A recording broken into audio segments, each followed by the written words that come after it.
Na alegria do Senhor, que é a nossa força, damos início à nossa reunião de conexão bíblica. Este é o nosso último encontro sobre esse tema, confiança, zelo e gratidão. Colocamos-nos na presença do Deus Todo-Poderoso em nome do Pai, do Filho, do Espírito Santo. Confiantes, cheios de alegria e atentos à Tua Palavra. É assim que nos colocamos na Tua presença, Senhor. Vem em nosso socorro. Sabemos que aquele que é o Espírito de Deus e que é o todo-suficiente para nós está conosco. E Ele pode agir por meio desta palavra que será comunicada, preparando-a e, ao mesmo tempo, Senhor, preparando a cada um dos que ouvem para que ela possa ser vida no coração daqueles que a recebem. Que a paz esteja com todos e com ela a alegria do Senhor, que é a nossa força. Amém. Bom, vamos lá, na nossa última reunião sobre esse tema, né? Chegamos passando pelo zelo, pela confiança, e a alegria agora também está chegando ao final, a nossa reflexão sobre isso, né? Todos esses assuntos foram gerados a partir de uma revelação, de olhar para Davi como um rei típico, que foi o rei modelo do reino de Israel. E também uma figura do que seria o cristão reinando com Cristo, como Cristo, né? E nós vimos que as características importantes, destacadas, que aconteciam em Davi, sendo homem como um de nós, qualquer de nós, era que ele tinha um zelo pelos mandamentos da lei antiga, ele tinha uma confiança inabalável em Deus e ele tinha o louvor e a gratidão expressa por cânticos, por orações que foram registradas. E esses três aspectos nós vimos que são fundamentais para o reino, porque a alegria, porque o zelo é relativo aos mandamentos, à lei de Deus, à sua justiça. A confiança é relativa àquela paz interior que vem pela presença do Espírito Santo conosco. E, por último, a alegria, que é o louvor, é relativo, então, a essa certeza das promessas que estão registradas pela palavra de nosso Senhor Jesus Cristo. Nós vimos que todas estas coisas, né, as próprias promessas, tratando dela, cada uma delas, as 7 que são tudo de Deus, elas todas são coisa viva, né, porque é assim que é a palavra de Deus, é assim que está escrito. E que a alegria não é diferente. O resultado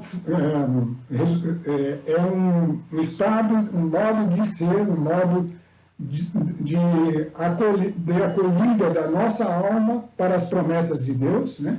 E como as promessas crescem em nós, elas são vivas, devem crescer, começam no nível, vão desenvolvendo, a alegria também cresce.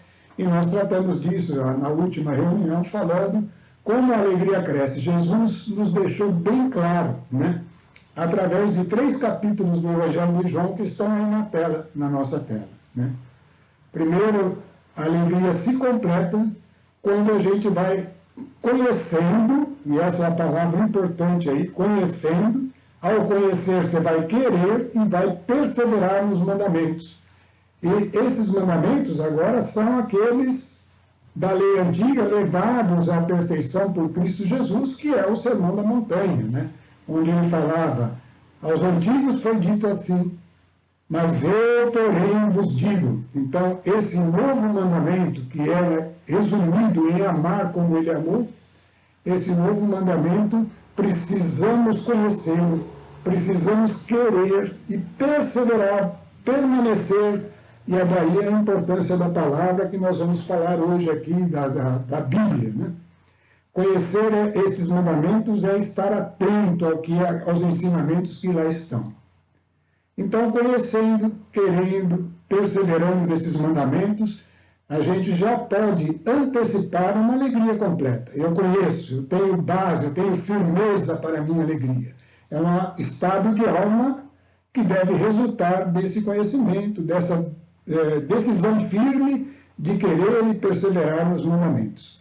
Aí não precisa ainda nem estar consumado essas coisas, mas se nós tivermos elas dentro de nós, um domínio sobre elas, devido a um alimento contínuo a cada dia, então vamos nos fortalecendo e a nossa alegria é completa. Mas Jesus ainda falou que ela pode ser aperfeiçoada, mais perfeita, né? Na medida em que, lá em João 16, 23 a 24, ele vai falar: até hoje nada pedistes em meu nome. Estava falando para os discípulos. Pedi e recebereis, para que a vossa alegria seja perfeita. Nesse ponto, vem um ingrediente importante. Você começa, aqui na alegria completa, você aprendeu a pedir o que convém. Na alegria perfeita, você começa a pedir e vê que vai se cumprir a palavra de Jesus. Tudo que pedirdes em meu nome, eu mesmo o farei. Ele nos falou isso e falou que eu poderia estar pedindo ao Pai em nome dele e ele faria. Ou então pedindo a ele mesmo em nome dele e ele faria. E pedir em nome de Jesus é pedir aquilo que ele mandou, conforme o mandamento. Ao fazer isso e receber a resposta, então aperfeiçoa-se aquela alegria que já era completa antecipadamente, né? Então agora ela se torna perfeita. Mas ainda cresce mais, né? Tudo que é vida cresce, lembra? Falamos, né? Então ela ainda pode crescer mais. E no capítulo 17, que é o seguinte, então Jesus vai falar aos discípulos da alegria plena. Ele vai falar na oração que ele faz com o Pai, né? Antes de, sabendo que iria para a cruz, e antes de começar todo o processo da crucificação, ele orou por todos os discípulos, que inclui você, eu, todos aqueles que iriam se converter. E ele orou ao Pai para que os guardasse no seu nome, e para que eles todos sejam um como nós. Esse é o ponto.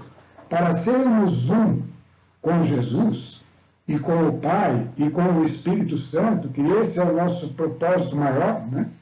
Para sermos um, nós temos que ir percorrendo esse ciclo aí, né? De conhecer os mandamentos, de incorporar o mandamento e de viver o mandamento cada vez mais a ponto de irmos nos tornando imagem e semelhança com o próprio Jesus Cristo.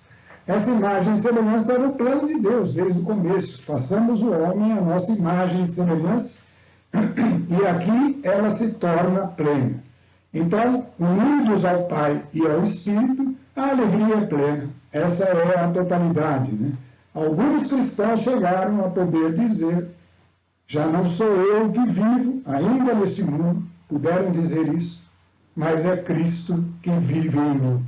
Então, esse cristão é aquele que é plenamente conduzido pelo Espírito, está pronto a cumprir o amor do tipo de Cristo, chegou à totalidade do mandamento e ele pode então realizar as obras que Deus de antemão preparou para que nós a realizássemos. É uma coisa tão grande, né? Tão enorme, que a gente não pode abraçar de uma vez só. Por isso tem todo esse processo de crescimento.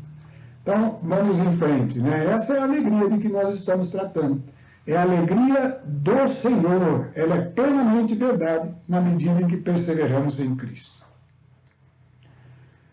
Bom, voltando aqui, o nosso tema falava dos 3 aspectos, né?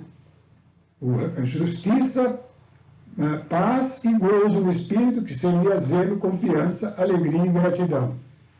E isso é a definição que Jesus deu para o reino dos céus. E lá em Romanos 14, 17 vai estar escrito: o reino dos céus não é comida nem bebida, mas é justiça, paz e gozo no Espírito Santo. Então, é um processo. Por que a gente teve que olhar para Davi para entender que existe uma conquista do reino? Então, entra aqui a palavra conquista. Eu preciso conquistar isso. Assim como Davi teve que conquistar a terra prometida, que tinha sido dada por Deus, e que Josué tinha possuído, mas que os judeus não souberam perseverar e dominar completamente. Somente quando veio Davi, como rei, é que Israel assumiu então a posse completa da terra, que representa a posse completa para nós do reino dos céus, né? Somente quando ele reinou, né? E ele reinou como um rei violento, porque ele tinha que tirar tudo que não era de Deus e que estava lá dentro. É a figura, né, que nós insistimos e falamos de Jesus limpando o templo, expulsando tudo que não é conveniente. Então, esse processo de violência deve acontecer interiormente. Não é mais uma luta contra a carne, nem contra o sangue, mas contra outras forças, né? E situações dentro de nós mesmos, uma limpeza da nossa alma, do nosso corpo, né? E uma renovação pelo Espírito recriado. Já tratamos desses assuntos, mas o que eu queria salientar, precisa de violência, né? Jesus deixou claro isso naquele exemplo que ele fez para nos ensinar da limpeza quando ele entrou com o chicote limpando tudo, né? Então, os violentos que conquistam o reino dos céus, né? Está em Mateus 11, 12. Mas como é que nós nos preparamos para a verdadeira luta? Já citamos isso na última reunião de uma maneira mais rápida, vamos ver em mais detalhes agora, né? Se é uma luta, nós precisamos estar preparados, né? Precisamos estar vestindo um uniforme próprio para a luta, né? Que é a armadura. A armadura representava aquela armadura do soldado romano, é ela que é usada nas Escrituras para dar o exemplo da armadura do cristão, que está lá em Efésios 6, de 10 a 17. Vamos ler rapidamente lá, depois a gente volta para as próximas telas para discorrer sobre o assunto. Primeiro vamos só ler o texto, né, para ficar mais fácil para a gente. E também ajuda, né, a ir confirmando tudo o que está sendo dito, né, pela palavra, que é isso que importa. A armadura do cristão está aí de 10 a 17. Então, Paulo falando para a igreja dos Efésios: finalmente, irmãos, fortalecei-vos no Senhor. Então, ele está dando um método agora para nós nos fortalecermos no Senhor, pelo seu soberano poder. Revesti-vos da armadura de Deus. Então, a armadura do cristão é a armadura de Deus, para que possais resistir às ciladas do demônio, né? Então, existem ciladas para o cristão, e nós sabemos disso, está à nossa volta. Estamos aí num mundo onde o homem mesmo, lá no início, deu autoridade a Satanás. E ele se tornou o príncipe desse mundo, como descreve a própria Escritura. Mas aqueles que estão em Cristo começam a viver um novo reino, não mais o reino do príncipe desse mundo, mas um reino que se opõe a essas ciladas do maligno, né? E aí ele vai explicar: pois não é contra homens de carne e sangue que temos que lutar, mas contra principados e potestades, contra os príncipes desse mundo tenebroso. Está vendo? Fala do príncipe, que são aqueles anjos que acompanham Satanás e o próprio Satanás, né? Contra as forças espirituais do mal espalhadas nos ares. Apenas esclarecendo isso, o que significa? O espírito é algo invisível, porém ele é uma inclinação, ele é uma tendência, ele é uma força de influência muito grande. Por isso que é comparado com o ar, né, com aquilo que está à nossa volta. E tanto o Espírito Santo é comparado com o sopro, né, quanto os espíritos do mal, as forças espirituais do mal também, né? E elas estão aí à nossa volta, com essas influências todas que nos cercam. E aí, como é que a gente resiste? Vamos ver aí no 13, né?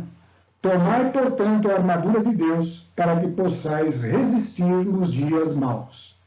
Os dias maus são todo esse tempo, até que se complete o plano de Deus, né? Nós estaremos continuamente nos confrontando com o mal. Então, para que possais resistir nos dias maus e manter-vos inabaláveis no cumprimento do vosso dever, né? Que é o nosso propósito aí. Nosso dever é ir na direção da luz, sem titubear, sem se desviar, né? Então, para nos mantermos inabaláveis nesse propósito, ficai alerta, no 14 aí, né? A cintura cingidos com a verdade, o corpo vestido com a couraça da justiça. Então, tem verdade e justiça envolvido nas primeiras peças da armadura.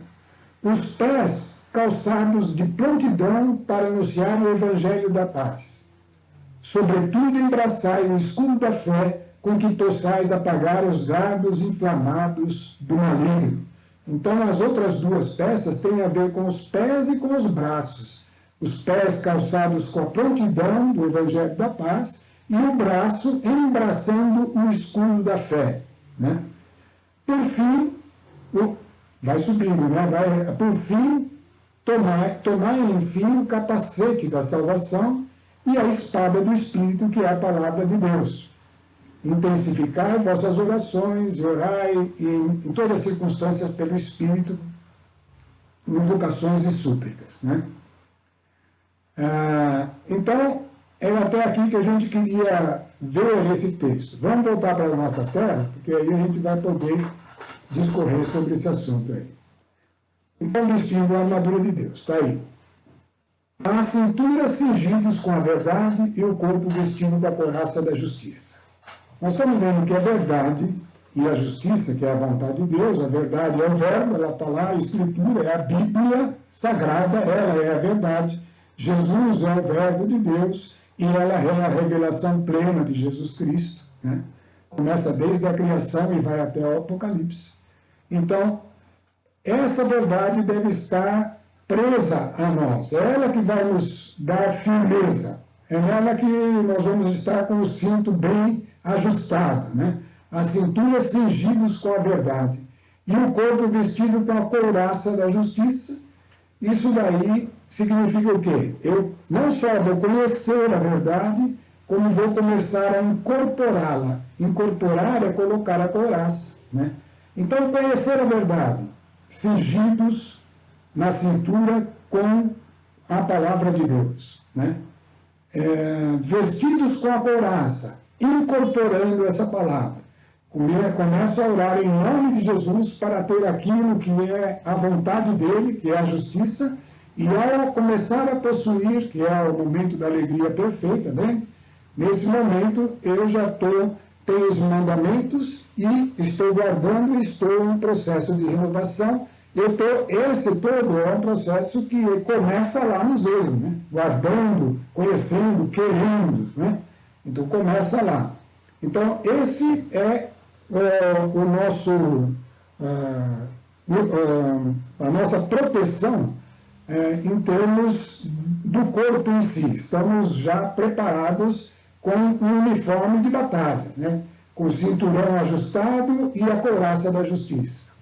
Aí vem a segunda etapa da armadura do cristão. Sempre 2 a 2 as peças, né? Os pés calçados com a prontidão do evangelho da paz e nos braços o escudo da fé. Se você notar aquele lá totalmente ligado ao verbo e aos mandamentos, esses dois totalmente ligados ao seguinte, a paz e a fé, que somados são a confiança. Aquele que tem fé, acredita, e tendo a paz, da certeza da toda a suficiência da presença do Espírito, ele ganha a paz, ele tem paz porque crê no Espírito eternamente com ele. Não estou falando em qualquer Espírito, o Espírito Santo de Deus, né? Então, ao crer nisso, ele tem a paz e pode erguer o escudo da fé. Tem a paz na caminhada. Por que nos pés? Porque é uma caminhada na nossa vida. Nós começamos a andar na paz. E ao andar, é lógico que tem oposição. O mundo em que vivemos, o ambiente em que estamos, é aquele onde as forças do mal estão à nossa volta. E elas estão aí esperando oportunidades, né? Então, o modo de rebater é o escudo da fé. Os dardos inflamados chegam. mas eles são barrados pelo escudo da fé. Então, apagar os dardos inflamados é lidando com as circunstâncias exteriores sem se abater ou impressionar-se com elas, e andando na paz, na confiança que nós vamos, na confiança da presença do Espírito Santo, né? Então, colocamos já esse segundo conjunto de peças da armadura do cristão. Lembrando que esse conjunto, ele é móvel, né? Ele está ligado aos pés e aos braços, então nós estamos caminhando adiante na nossa vida, uma caminhada de vida, só que nós não estamos desarmados. Nós temos a confiança, nós temos a prontidão da paz, a paz nos pés, né? E o escudo da fé para apagar os dardos. Então estamos avançando, né, adiante nessa direção, e o nosso rumo é certo, né? Nosso rumo é Cristo, seguindo a Cristo. Aquele que me segue não andará em trevas, mas terá a luz da vida.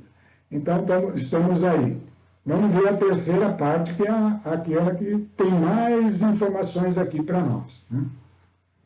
Por fim, vem o capacete da salvação e a espada do Espírito. Como eu relaciono isso? Porque até agora ficava bem claro, né? As primeiras duas peças sendo o zelo, né, sendo relativas ao zelo. As segundas duas peças relativas à confiança. Como que eu relaciono o capacete da salvação e a espada do Espírito com alegria e gratidão, ou com o gozo, né, com a alegria toda suficiente, toda satisfatória, né? O capacete da salvação e a espada do Espírito são coisas que deverão estar dentro do cristão, e aí ligados à alma mais especificamente, né? Que é a cabeça, o capacete está na cabeça, né? E a espada do Espírito, diferente do escudo que está no braço, a espada no homem natural estaria na mão. No caso da Bíblia, a espada está na boca, né? É algo, por quê? Porque a nossa espada não é aquela espada de aço material que vai lutar contra as coisas materiais, né? A nossa espada é espiritual, e a espada do Espírito é a palavra de Deus. A palavra de Deus é a espada verdadeira, e ela deve estar continuamente na nossa boca, né? Ela entrou em nós na medida que permanecemos nos mandamentos e que fomos incorporando, revestindo-nos da justiça, e depois então começamos a andar na fé e na paz, e agora a espada está nos lábios, está na prontidão para ser proclamada, né? Então, a espada na boca e o capacete na cabeça é a alegria e gratidão ligada à nossa alma diretamente, né? Incorporando o nosso modo de ser. A espada do Espírito, a palavra de Deus na boca, a gente pode até ler esse texto do Apocalipse 1, capítulo 1, versículo 16. É aquela visão que João teve quando ele estava na ilha de Patmos e começou a ter as revelações, no capítulo 1 do Apocalipse, é a primeira coisa que ele registra, né? É uma visão de Jesus. Ele vê Jesus, e ele estava com uma visão extraordinária, que ele chega a ficar tão abalado que ele perde forças, né? Jesus tem que reanimá-lo e se apresenta diante dele de uma forma tal que ele descreveu aí com palavras assim que a gente fica até confuso mas cada uma delas tem um sentido importante. O que nós estamos realçando hoje é o fato de que nessa visão ele via Jesus, né, com a descrição do restante das características, que nós não vamos entrar em detalhes, mas ele segurava na mão direita 7 estrelas, e de sua boca saiu uma espada afiada de 2 gumes, e seu rosto se assemelhava ao sol quando brilha com toda a força.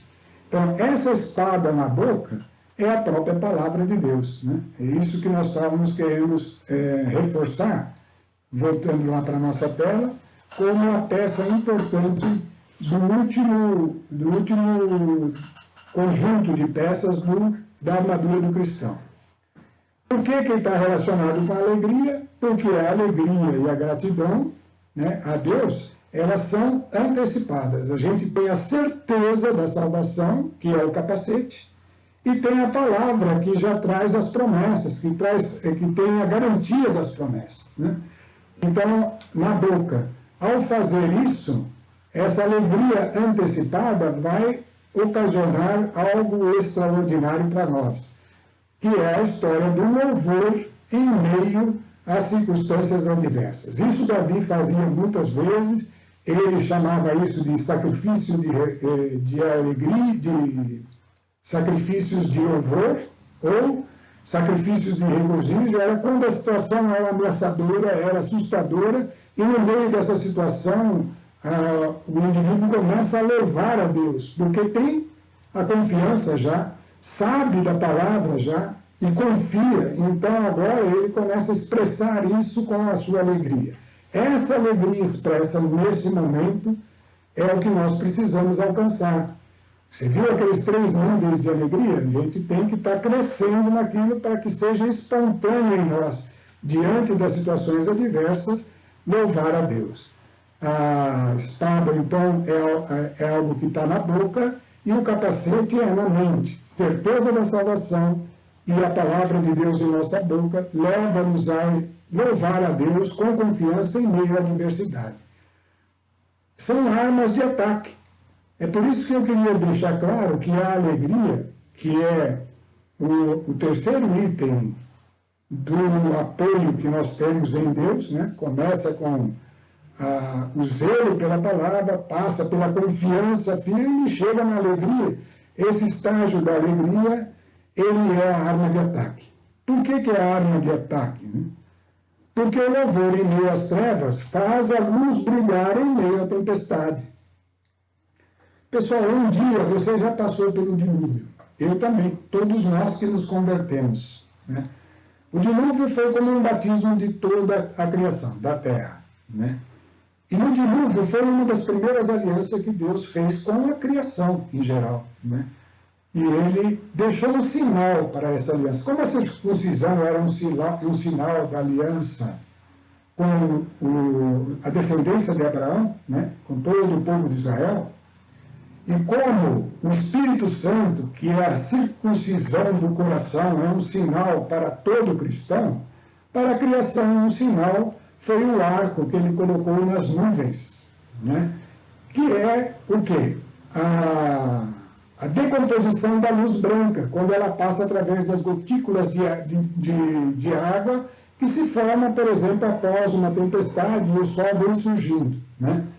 Então, aquela decomposição,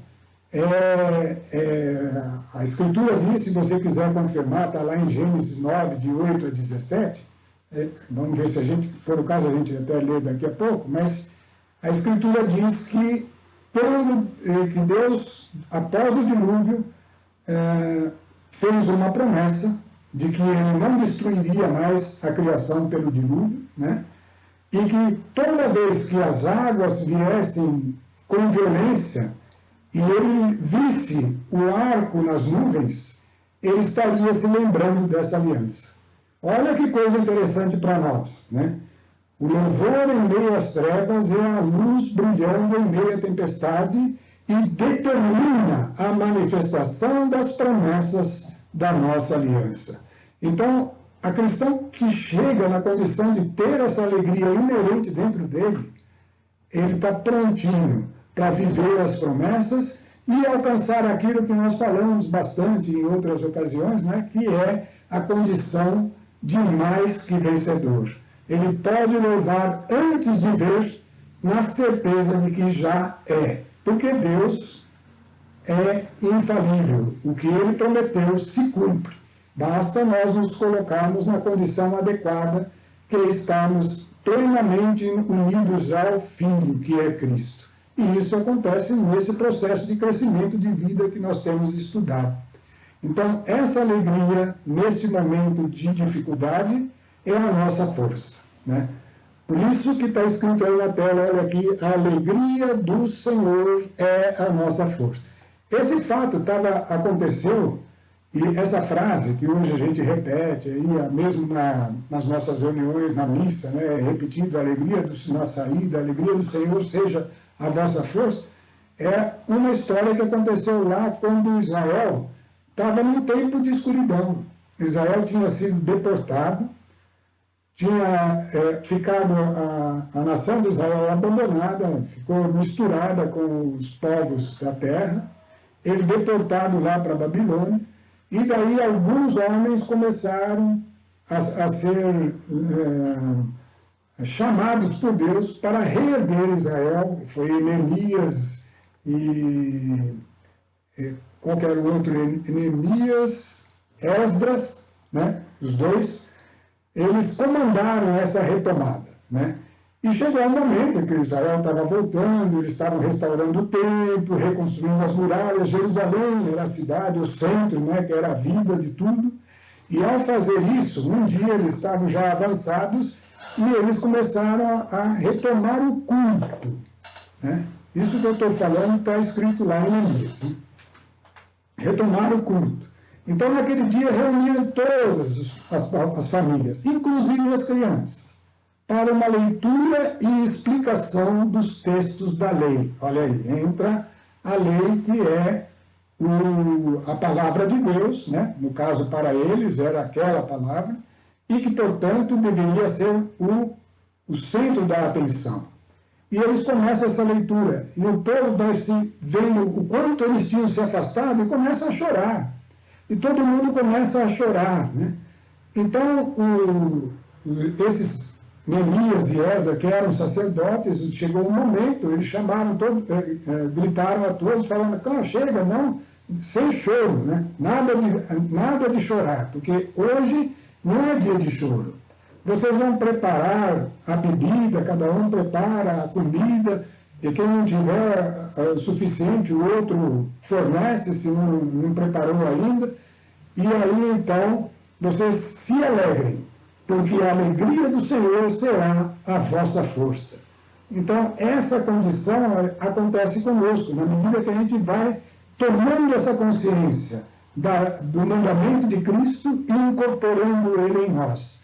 E essa alegria portanto, eu queria chegar aí, né? É um instrumento de vitória. Começamos com o zelo, sem ele não tem fundamento, passamos pela confiança e devemos chegar no louvor antecipado, na alegria antes de tudo, porque ela, em meio a situações adversas, elas provocam a manifestação, que é a decomposição da luz em todas as suas características, nos 7 aspectos que são as promessas de Deus, e essa vitória passa a ser nossa, posse nossa. Portanto, a alegria do Senhor será a nossa força. Quem está ouvindo, a alegria do Senhor é a sua força.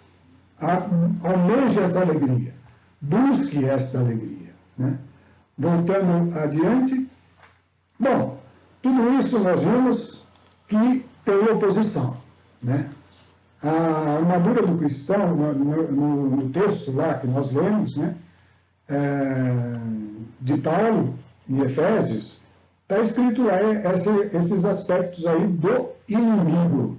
E nós temos que saber como é esse inimigo, porque não é um inimigo que nem era para Israel, que eram os povos da terra, pessoas, né, que deveriam ser retiradas, né? Agora o nosso inimigo é diferente, são principados, potestades, príncipes deste mundo tenebroso. Esse é o nosso mundo, né? Forças espirituais do mal que habitam os ares. Isso aí, pessoal, eu chamo, isso é um nome que eu estou dando aqui, você pode dar o nome que quiser, mas eu chamo de sistema mundo, né? É o que está à nossa volta. O sistema mundo, ele tem muitos aspectos atraentes, né? Atraentes porque o sistema mundo gosta da glória do mundo, né? E a glória do mundo é atraente. Jesus mesmo foi tentado por Satanás mostrando a glória do mundo, né? Olha a glória desses reinos. Me foram dados, e eu posso te dar, se você prostrado me adorares, né? E Jesus respondeu: adorarás o Senhor teu Deus e só a Ele servirás. Então, esse sistema mundo que eu estou dizendo é tudo e toda essa situação aí que nos envolve e que está descrito aí um pouquinho dela na tela, né? É a influência crescente de conceitos, de valores, tanto nos ambientes de ensino, nas escolas nossas, no nosso trabalho, na nossa vida familiar, na política, nos padrões de comportamento na sociedade, né? Na mídia, em todo esse sistema de comunicação e lazer, são toda essa influência, e influência é coisa espiritual, tá? O espírito é uma influência que te arrasta naquela direção, né? Toda essa influência à nossa volta é que é a nossa luta. É contra estas tendências são espírito, que nós temos que nos opor, e essa oposição começa dentro de nós, né? E deve atingir aqueles que estão à nossa volta, devem ser beneficiados com ela, né? Então, esse é o nosso inimigo, né? E ele está agindo muito fortemente com um aspecto que está aí na tela destacado: o engano. Engano é uma influência crescente na atualidade. Em Marcos 13, de 1 a 5, vamos ler lá. Esse daí dá tempo porque é curtinho, né? Evangelho de São Marcos, os discípulos fazendo uma pergunta para Jesus sobre o final dos tempos. Marcos 13, de 1 a 5. Jesus estava saindo do templo e disse aos seus discípulos, e disse-lhe um dos seus discípulos: Mestre, olha as pedras, olha que pedras de construção. Estava admirado do tamanho do templo, né? O templo era uma coisa gloriosa, a construção, né? Jesus replicou-lhe: Vês esse grande edifício? Não se deixará pedra sobre pedra que não seja demolida. E estando sentado no Monte das Oliveiras, de fronte do templo, perguntaram-lhe à parte Pedro, Tiago, João e André, os 4, foram lá perguntar para Jesus: Dize-nos, quando hão de suceder estas coisas? E por que sinal se saberá que tudo isso vai se realizar? E Jesus pôs-se então a dizer-lhes: Cuidai que ninguém vos engane. Eu queria parar aí, porque essa frase de Jesus se estende até os nossos dias. Cuidai que ninguém vos engane. Porque todo o processo aí da salvação, ele está de pé, mas o engano é crescente, né? Voltando lá para a nossa tela, o engano é uma influência crescente na atualidade, né? E isso também está escrito aí, agora já está na tela, né? Mais fácil de você acompanhar, na instrução que Paulo deu para Timóteo. Paulo estava deixando confiava que Timóteo era um discípulo dele mesmo, né? E, portanto, discípulo de Cristo, mas ao qual ele estava passando, porque ele já estava envelhecendo. Ele sabia que ia chegar a hora dele se unir a Deus, que era a hora que ele almejava, né? Que ele considerava como lucro para ele, mas ele queria deixar a igreja, ele tinha o zelo pela igreja. E ele preparava Timóteo. E ele disse o seguinte para Timóteo. Na verdade, ele falou para Timóteo, mas o Espírito Santo estava apontando para os últimos dias, né? Todos os discípulos tinham a impressão de que os últimos dias eram iminentes, mas isso fazia parte do plano de Deus. Todo cristão deve considerar que a sua vida própria, os seus dias, são os últimos dias. Mas esses últimos dias mesmo estão revelados nas Escrituras, né? Nota bem o seguinte: nos últimos dias haverá um período difícil. Os homens se tornarão, e aí vem uma sequência de adjetivos para o que os homens se tornarão: egoístas, avarentos, fanfarrões, soberbos, rebeldes aos pais, ingratos, malvados, desalmados, desleais, caluniadores, devassos, cruéis, inimigos dos bons, traidores, insolentes, cegos de orgulho, amigos dos prazeres e não de Deus. Até aí, pessoal, é fácil de ver que isso não tem nada de bom aí, né? Nada de bom. Egoísmo não é bom, avareza não é boa, fanfarronice não é boa, soberba, né? Rebeldia aos pais, ingrato, nada disso é bom. E, portanto, parece muito fácil de distinguir essa influência, né? Mas está falando de engano. Aqui não tem engano, eu sei exatamente o que é cada coisa dessa, né? Acontece que todo esse pacote legal aí, cheio de porcariadas, esse pacote aí que não vale a pena, que a gente despreza, ele não vem assim para a gente. Ele vem embrulhado num embrulho bonitinho que está escrito em vermelho aí, ostentarão a aparência de piedade. Isso aqui, pessoal, se você refletir, se você tem observado, se você já quiser observar daqui para frente, você vai ver que os conceitos que nos envolvem hoje em dia são conceitos que, no íntimo, são estas coisas que estão aí, revestida de uma aparência de piedade. O que é aparência de piedade? Aparência de justiça, aparência de coisa pia, coisa que é aceitável aos olhos de Deus, né? E que aos olhos de um coração bondoso são válidas, né? Elas vêm embrulhadas assim. Você pode ver hoje em dia qual é o discurso politicamente correto que existe. Aprofunda-se nele e você vai ver se não está embrulhando essas coisas.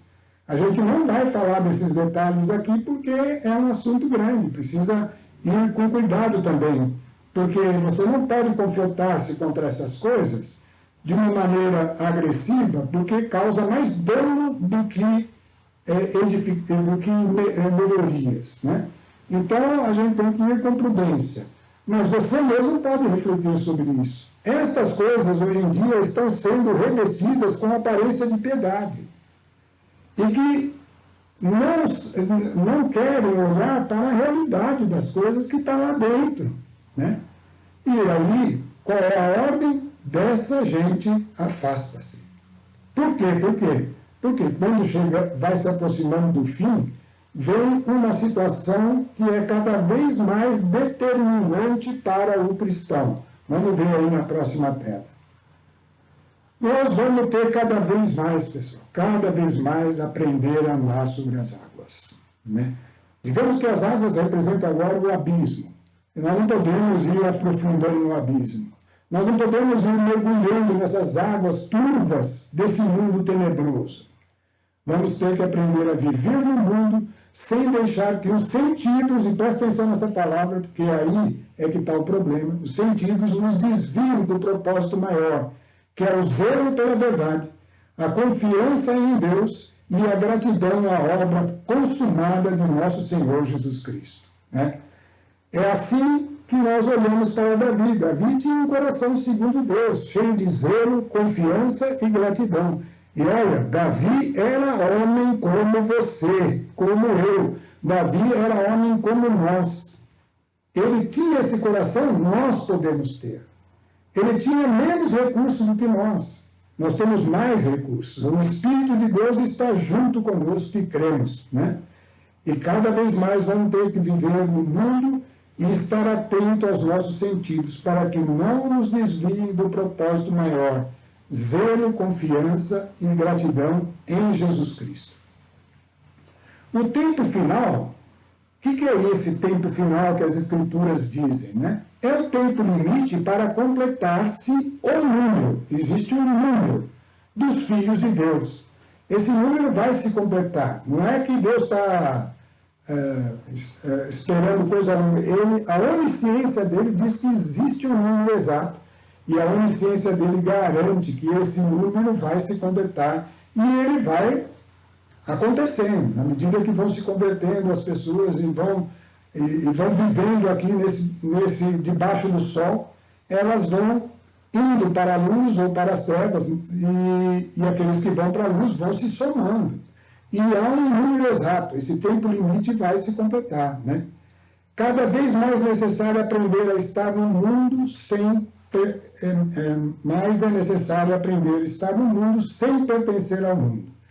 No livro do Apocalipse, no capítulo 11, de 3 a 11, né, lá está escrito de um fato que vai acontecer e que Jesus previu, né, antes da segunda vinda de Cristo, que é a manifestação de duas testemunhas vestidas de saco. Nós falamos no estudo do Apocalipse sobre isso. Não é uma coisa assim muito bem já revelada. Quem são essas duas testemunhas? Se são duas instituições, se são dois homens, o que pode se imaginar sobre ela, não sabemos direito. Mas tem uma frase aí que ajuda a entender algumas coisas. Elas estão vestidas de saco. Vamos falar um pouquinho sobre isso, depois a gente cita mais detalhes desse texto do Apocalipse, né? Todos os todos os profetas do Velho Testamento eram pessoas que estavam sempre fora do padrão, né? Não estavam vivendo a situação do mundo, que estava na tela anterior aí, né? Eles eram sempre fora da condição, eles estavam lá, eles se vestiam com peles de animais, e era o caso de Elias, por exemplo, né? Que os reis até se assustavam com ele, mas esses profetas eram figuras, né, de pessoas que não dependiam do mundo, pessoas que não pertenciam ao mundo, e estavam lá como a voz do Espírito, instruindo a nação de Israel, né? E Elias foi um profeta que chamou Israel ao reavivamento, né? Falou, Israel estava se contaminando com os ídolos da terra, e veio Elias e fez uma manifestação violenta de um sacrifício lá, em competição com os sacerdotes de Baal, né? Que eram os deuses das nações da terra, e mostrou, se Deus é Deus, vamos seguir a Deus. Mas se Baal é Deus, vamos seguir Baal, então. E ele prova ali que o sacrifício é aceito pelo fogo, só aquele que é oferecido ao Deus verdadeiro, né? Esse fato, pessoal, vai acontecendo ao longo do tempo, depois se repete na missão de João Batista, quando veio para Israel para apontar o dedo para Cristo, né? E João Batista, como é que ele se vestia? Ele se vestia de pele de couro, se alimentava de gafanhotos, né, e de mel silvestre. Ele não dependia de nada da situação da sociedade. Por que não dependia? Isso é um sinal para nós, é um sinal de desprendimento, de estar totalmente fora dos padrões do mundo, do sistema mundo. Levado ao extremo, tudo bem, mas era que é para deixar claro mesmo, né? No Apocalipse diz que haverão novamente testemunhas, pouco antes da vinda de Cristo, e que vão dar o último apelo, para que a gente saiba que Deus é Deus e que o homem é homem e não Deus, né? Então, essas duas testemunhas estarão vestidas de saco. Quer dizer isso? Não depende do mundo, não estarão agindo nas limitações do mundo, né? Cada vez mais necessário aprender a estar no mundo sem pertencer ao mundo. Isso é andar sobre as águas. E Jesus deu esse exemplo, né? E chamou Pedro para andar sobre as águas, da mesma forma que ele chama eu, você e todo cristão a aprender a andar neste mundo sem pertencer ao mundo, né? Tudo isso, pessoal, a gente tem falado que é o resultado de uma equação bem clara que está diante de nós. Vamos gastar um tempinho agora para falar sobre a Bíblia, né? A Bíblia, porque hoje nós estamos encerrando este assunto, e tudo isso que nós temos falado em todos os nossos estudos, né, são coisas que estão contidas nesse livro. Vamos falar a verdade, você que está me ouvindo agora, é um livro só, pessoal. É um único livro. Ele está aí na tua casa, em algum lugar, né? E só precisa dele. Esse livro, eu pus aí na tela, eu chamei de Equação da Vida Eterna. Você vai ver aí, tem uma continha aí na tela, né? Esse livro começa com a criação, né?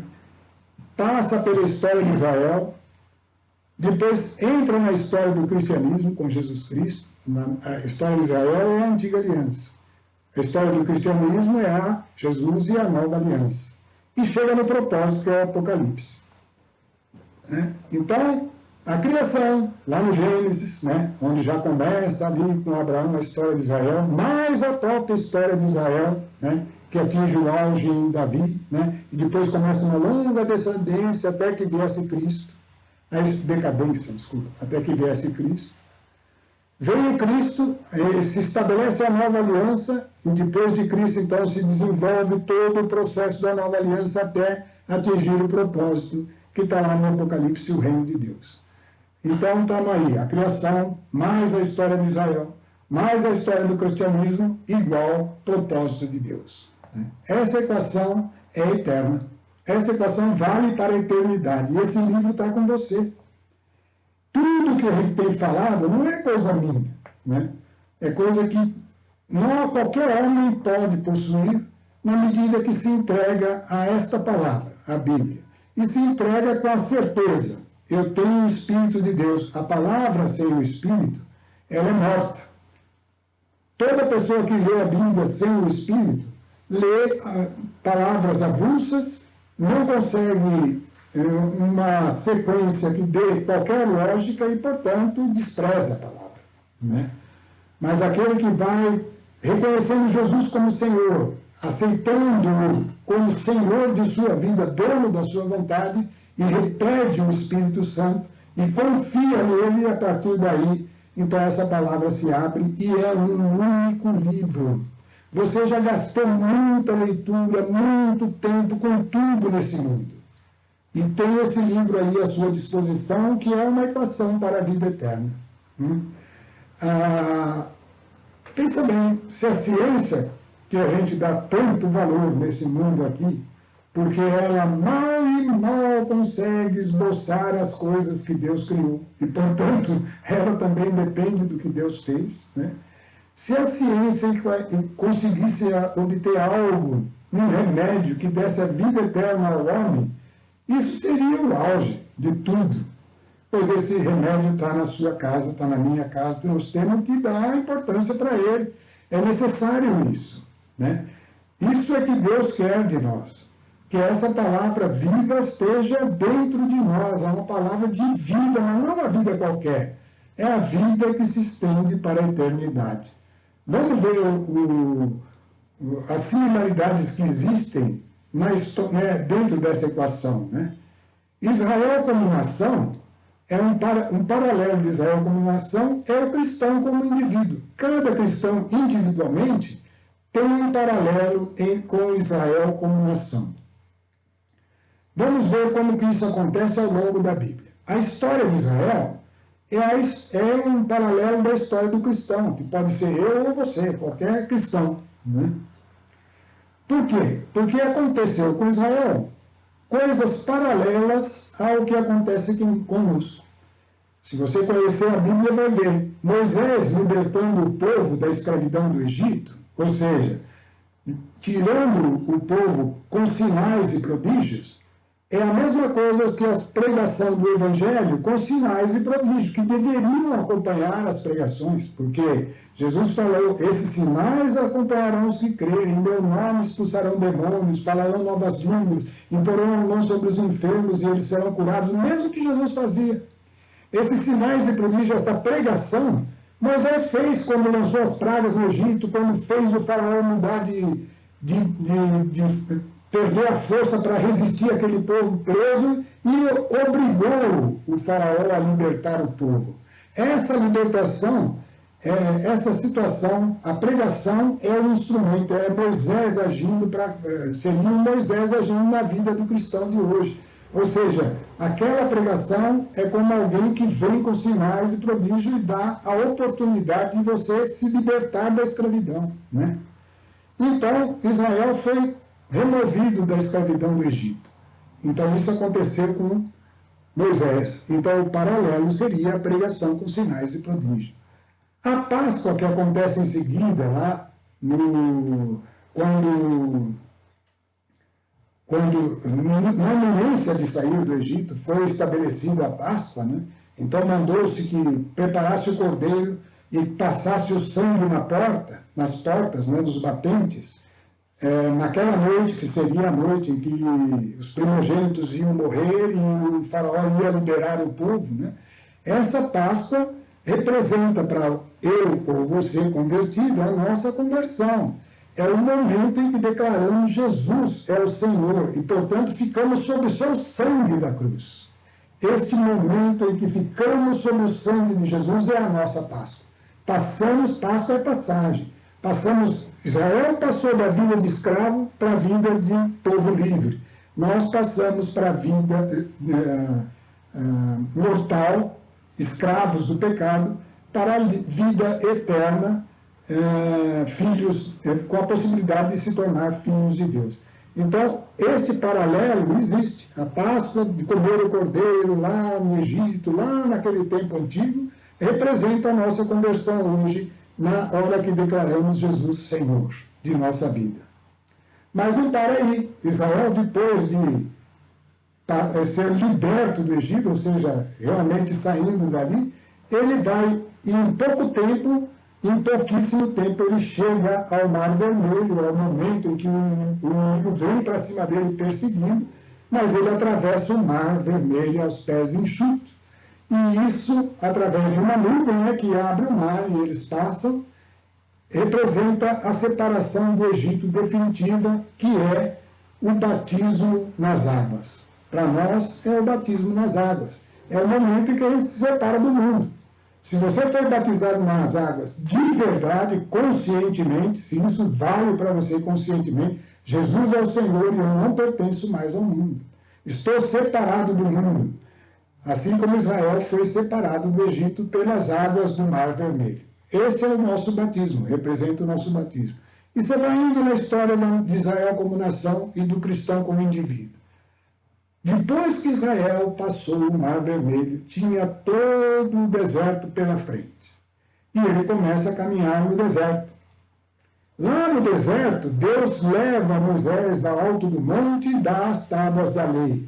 Esse é um momento importante, né? Um momento em que o monte se apresenta com chamas de fogo, o próprio Deus fala diretamente com Moisés, o povo treme de medo, mas nesse instante aí, eles recebem as tábuas, a lei.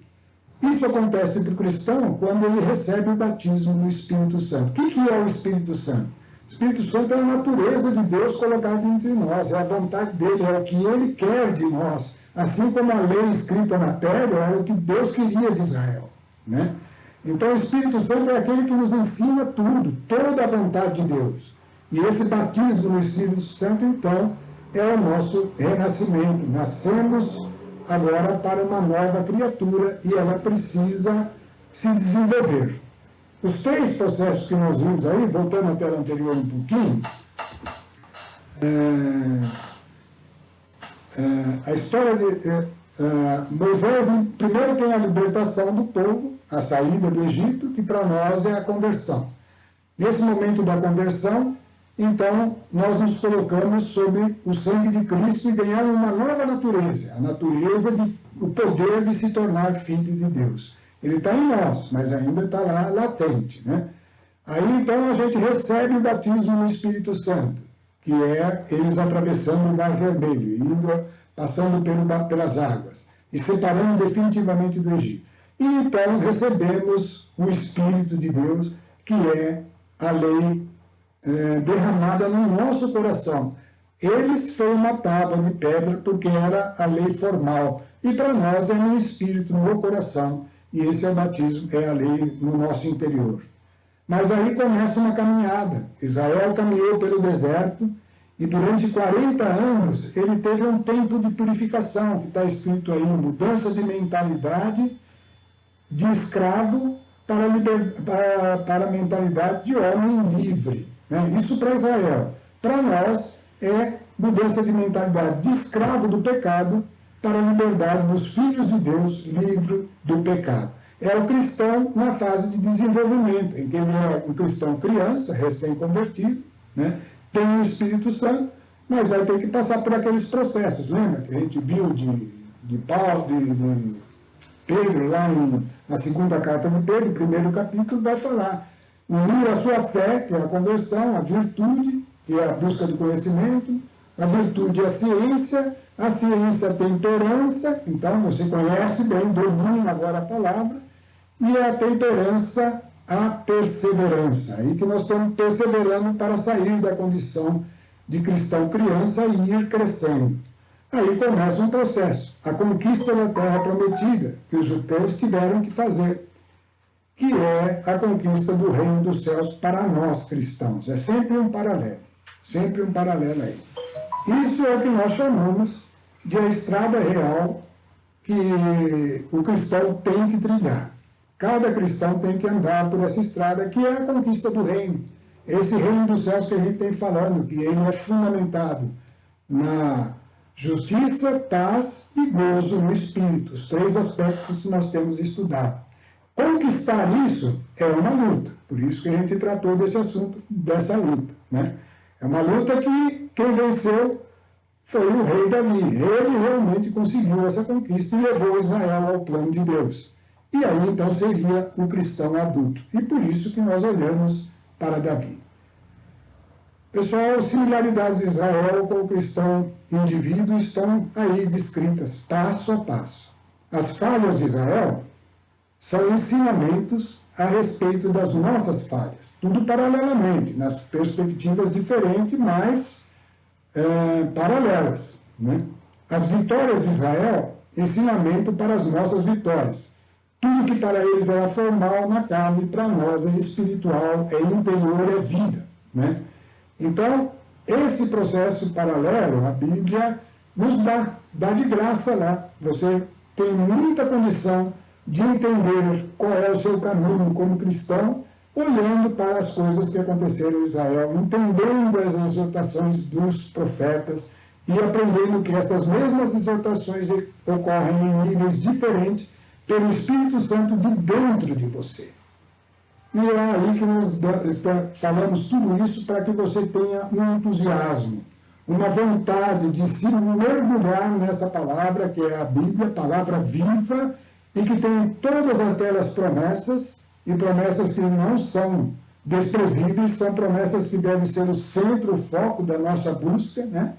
E é assim, então, que nós concluímos o ensinamento que o Espírito Santo determinou para todos nós. Olha para Davi.